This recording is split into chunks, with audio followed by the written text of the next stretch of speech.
Well, for us in Canada here, it's Saturday morning. The Saturday morning Ask Me Anything, yoga for jiu-jitsu related. And you know what? We can even talk about jiu-jitsu stretches. And the question is, does yoga help your jiu-jitsu? And the answer is yes. Yoga makes you a better person, and so does jiu-jitsu. So ask me any questions. And you know what? Even if you don't train jiu-jitsu, even if you just have a question about yoga, about stretching, then maybe I can help you answer it. Let me know where you are. Let me know where you are. Let me know what's going on today. I have, wow, from Italy. Send over some waves. Today's live class I'm pretty excited about. It's really good to work on. I always joke, jiu-jitsu teaches you patience when you're trying. Like if you're really impatient in every area of your life, jiu-jitsu teaches you patience because you need to have that perfect time to wait for that arm bar, or you need to hold them out, to tire them out, to submit them, or you need to stay patient under mount, waiting to escape. All right, here we go. Josani, have you found a mask that stays on during jiu-jitsu? If I were to be honest, I haven't even found a hair tie that stays on during jiu-jitsu. So your best bet is just to stay super healthy, to stay safe and all that jazz. So yeah, I can't really help you too much about the mask. Frantic Freak, we're looking forward to the class today.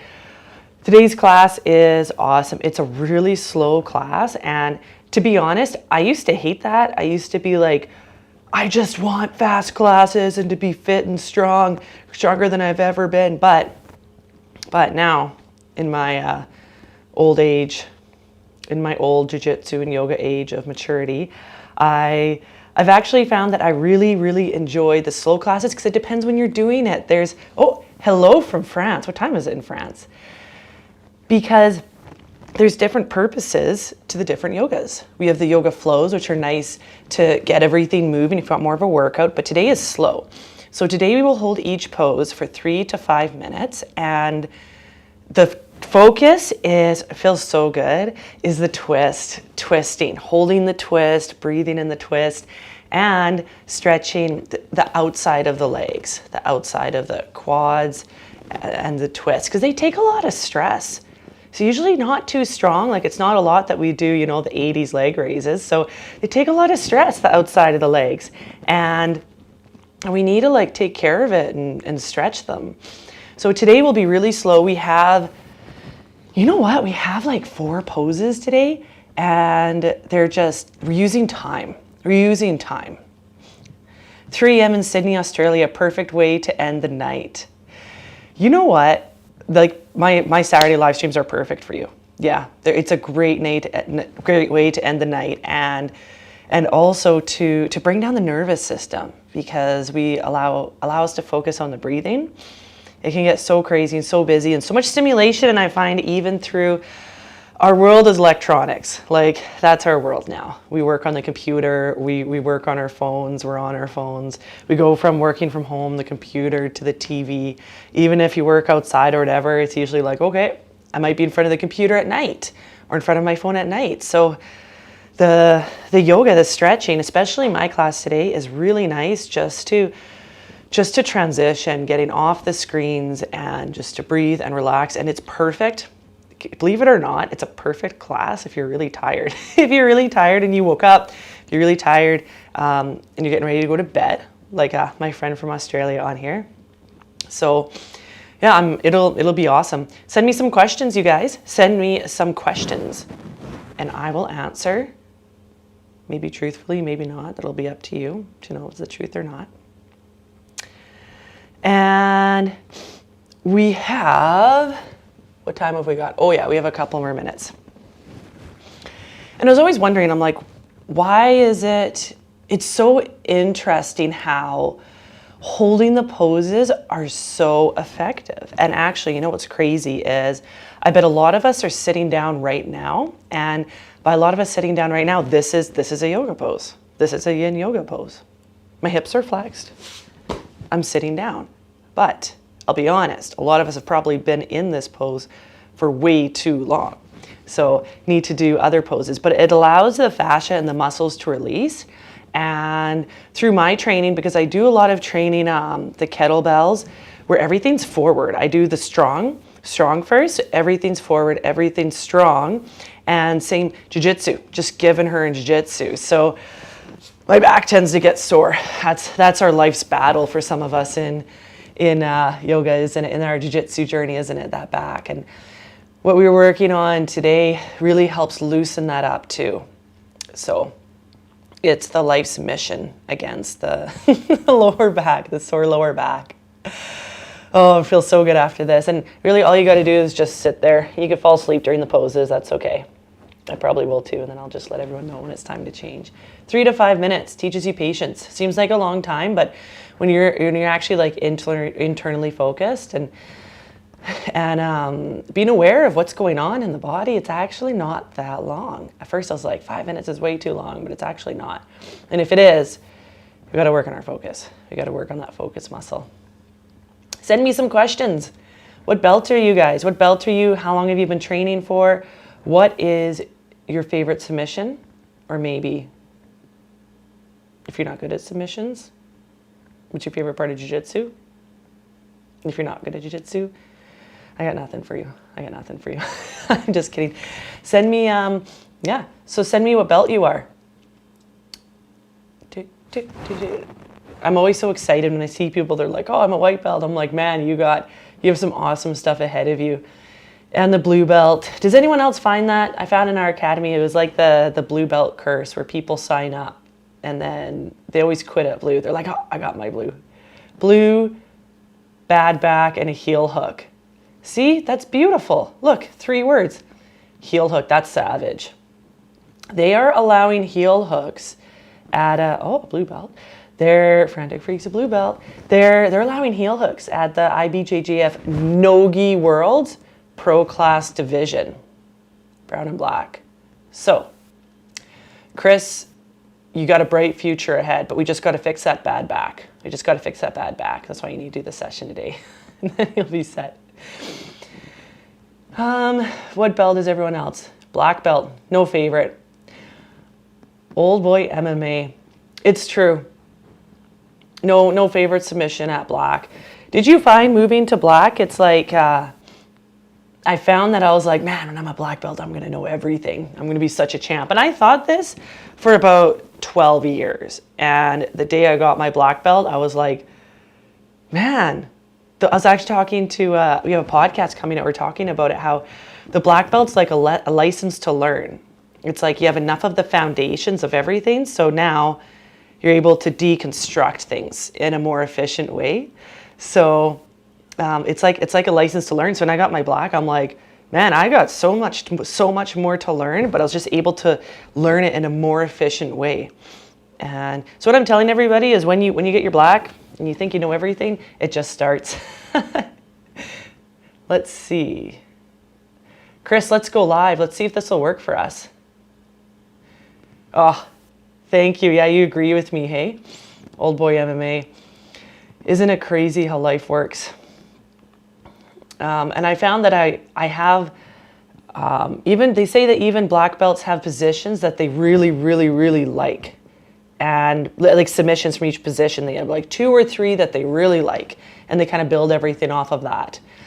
I don't know if that's true or not, but I found that to me. I have my favorite ones, and I can do a lot of them, but I have my favorite ones, and I build everything around that. What time have we got? Oh, perfect. Okay. And how long have you guys been doing yoga for jiu-jitsu for? And if you haven't been doing yoga for jiu-jitsu, that's okay. You don't have to be doing it at all. All right. Denny, you're hilarious. Denny, you're hilarious. How about you just write in the comments? Oh, man. That's amazing. Well, Chris tried to do a split screen, but I don't think the internet was working very well for him out there. All right, and even, you know what I noticed even more training at Black. So yeah, send over any questions, comments, anything like that.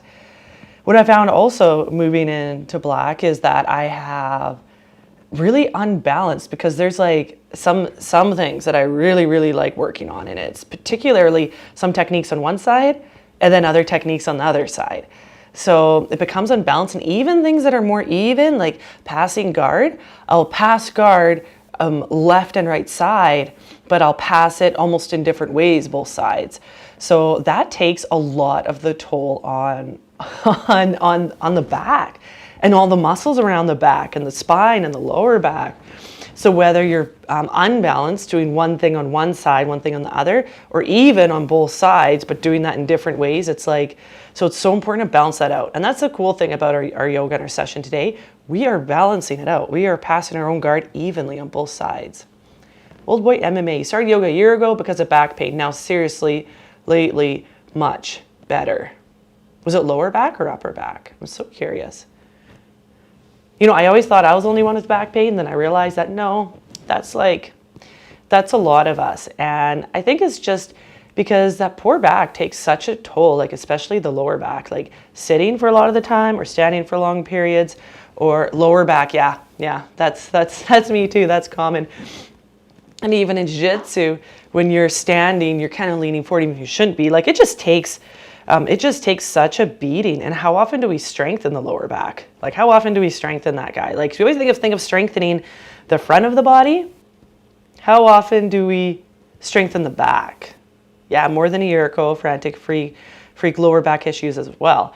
Like how often, because we're always thinking to strengthen the front of the core, how often do we strengthen the back core? And when I learned that, it blew my mind. I'm like, the back of the core. I'm like, holy cow, that's the lower back. So how often are we strengthening that lower back? And again, man, I sound like a yoga addict, but it kind of helps. We all know it. That's why we're on here. It helps the lower back to strengthen the lower back. And that's what we do with the back bends of like Sphinx and actually I'll show you here. That's what we do with the back. Took an injury from a twister. My lower back has been a problem even before BJJ. Oh man, yeah. No, that's not fun. Is it I'm so curious, Chris. Is it like sharp pain? Like is something out of alignment? Because something might be out of alignment. I can't quite help with that.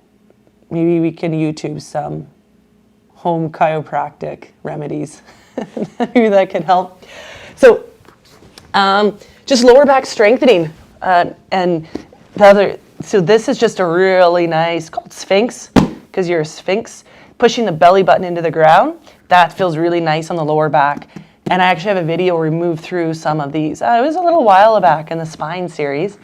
This is great for strengthening, hands on the ground, pushing the belly button into the ground, just gently lifting the shoulders. And of course, keep the spine in line. Feet can stay on the ground. So just gently. And I think that we don't do it because it's so not exciting. It is not exciting at all to strengthen that lower back. Like at least when you strengthen the core, you get like abs. When you strengthen the back, what do you get? You get like, at least your back doesn't hurt. But no one can see it. And no one's like, hey, look at my back abs. You know, you go to the beach, no one cares about your back abs because they don't really exist. But it's more of a functional thing. But I think that's why we don't really strengthen it. We don't really think about it. It's so hilarious. Maybe I'll be the one to start that with back abs, doing lots of yoga and back bends.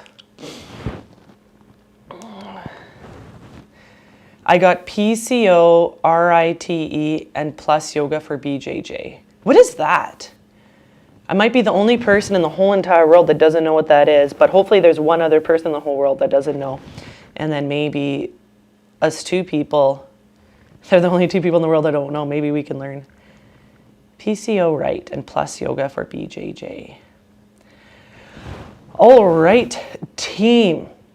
It is time for me to get ready for our live stream. So you can jump on our Instagram story, swipe up, and you will find this. You'll find the class, or if you're a member, log in to the app or log in on the website, and you'll see the banner. And then I'm on the banner. You need your belt for today, so jiu-jitsu belt. And if you don't have one, or if you forgot it at the gym, then you can use really anything. You can use a towel, you can use a normal belt. You can just get creative, use a sheet, dish towel. That might be too short. All right, everybody, so super fun hanging out with you, and I will see you in my class in a couple minutes here. All right, see you guys.